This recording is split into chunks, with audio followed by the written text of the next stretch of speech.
Friday, Friday, Friday, Friday, Friday, Friday, Friday. It is indeed a Friday, which makes for a happy baldy in chief, but that does not mean the weather's going to be nice. In fact, it's gonna kinda stink because it's gonna be really hot and humid, and if that doesn't meet your qualifications, I suggest you go to Minnesota.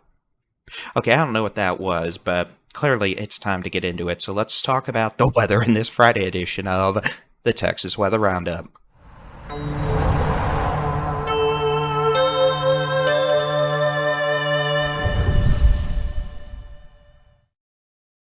Why, yippity-doo, yippity-yay, ladies and gentlemen, hey, hey, hey, it is Friday the 16th of August, 2024. I'm Texas Storm Chasers and overcaffeinated Baldy-in-Chief David Reimer. As baldy as I usually am. Admittedly, I took a break from the baldy routine, but, well, that's going to change later today. The beard and the head are getting a trim. And that mostly means the head is going bald again. Because, yeah, so... enough about my personal choices in life. Let's get into the forecast. Here's the high-res rapid refresh model for today, tonight, into Saturday. Like yesterday, we're going to have another cluster of storms move across the Panhandle. West Texas, Northwest Texas this afternoon into late this evening. Some of those storms could produce wind gusts over 60 miles an hour. We had a 90-mile-an-hour wind gust yesterday afternoon near Matador in west central Texas.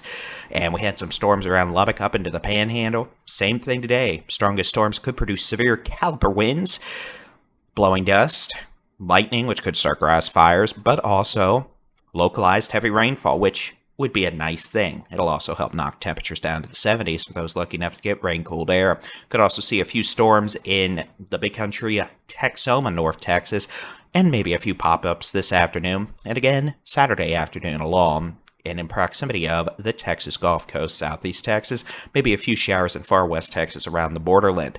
If you're expecting widespread heavy rain, well, guess what? You are wrong. Here's the forecast rain totals over the next 5 days.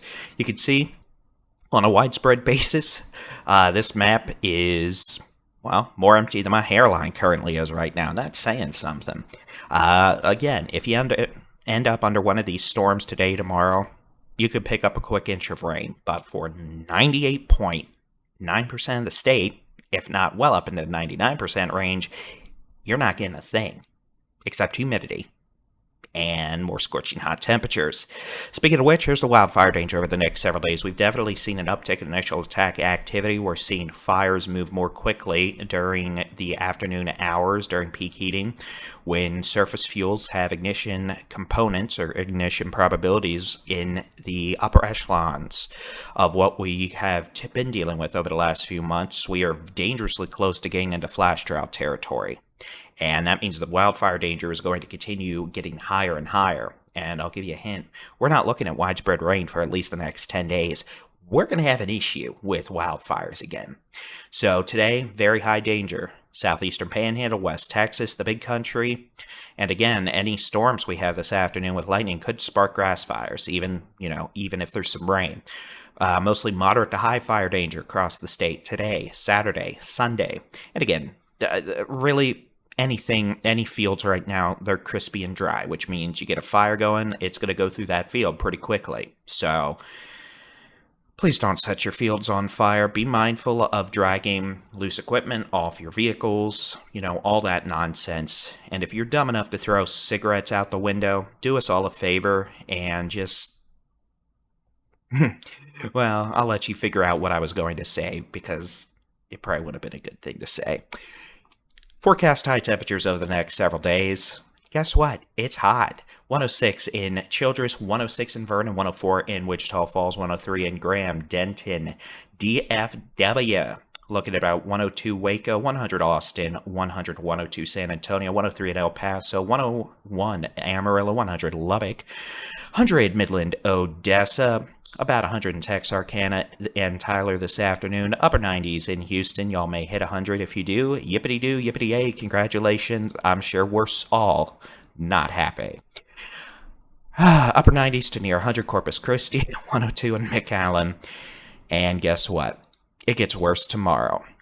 105 to 108 Northwest Texas, the big country. Texoma, North Texas, we're looking at triple digits. Pretty much the only folks not hitting 100 tomorrow.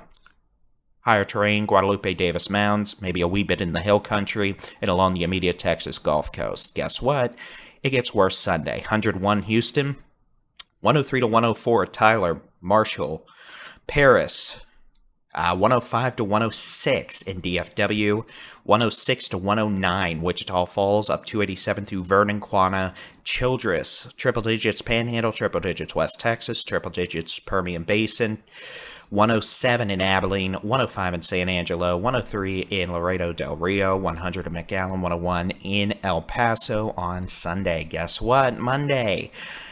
106 DFW, 107 in Graham, 104 to 106 Wichita Falls, Quanah, Vernon, Childress, 107 Abilene, Sweetwater, 101 Odessa, Midland, 106 in San Angelo. We're looking at 104 San Antonio, 103 Austin, 105 in Waco, 101 in Houston, 102 Corpus Christi, 101 McAllen, 104 to 105 Laredo Del Rio, 100 in Sanderson, 101 Fort Stockton, 101 in El Paso.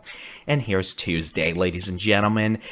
104 in San Antonio, 102 in Austin, 103 in Waco, 104 in DFW, 106 in Brownwood, 107 to 108 Abilene, Sweetwater, triple digits Panhandle, triple digits West Texas, triple digits Permian Basin, triple digits Trans-Pecos, 90s, higher elevation Davis Guadalupe Mounds, triple digits Borderland, triple digits Big Bend, triple digits El Paso, I said that already, but I meant to say the Edwards Plateau, triple digits Rio Grande Plains, triple digits South Texas, triple digits Rio Grande Valley, triple digits Coastal Bend, triple digits Victoria Crossroads, triple digits Southeast Texas, 90 in the Golden Triangle, 90s in the Piney Woods of East Texas, 90s in East Texas, and low to mid 90s in the Ark-La-Tex, so y'all actually cool off a little bit. If you want to know what the temperature outlook for, well, as we get into the final week of August, the sound filtering kind of took out my laughing, giggly voice of doom, but yeah, I'll give you a hint. Unless we're getting hit by a hurricane, it's going to be really hot and really dry. And for what it's worth, it doesn't look like we're getting hit by a hurricane for at least the next 7 to 10 days here in Texas. That's good. If you want cooler temperatures, go the West Coast, go the Northeast United States. I just got back from the Northeast United States, and I'm already thinking of going back. Isn't that a delight? But yes, ladies and gentlemen, it's hot. It's going to stay hot. It's going to stay mostly dry, but we may see a few storms. We're going to have issues with wildfires, and they're going to become more problematic quickly over the next 7 to 14 days as flash drought intensifies. But ladies and gentlemen, it is Friday, which means it is time to give shout-outs to the Spinny Doomers on the Texas Weather Center. Let's give shout-out to Love, Live, Laugh, r/Tornado Chats, Jacob Benitez, Amanda Cakes, Anthony Pelosi, Ryan Tucker, Jacqueline Alvarez. Thank you for being Spinny Doomers here on the Texas Weather Center. That's it for this Texas Weather Roundup. I'm Texas Storm Chasers Building-in-Chief David Reimer, meteorologist Jason Cooley with updates over the weekend. We'll keep an eye on the storms this evening. My next regular roundup will be out bright and early on Monday. Stay cool this weekend. Please don't set something on fire. Please don't have heat stroke. And as always, God bless. We'll chat with you soon. Have a good one.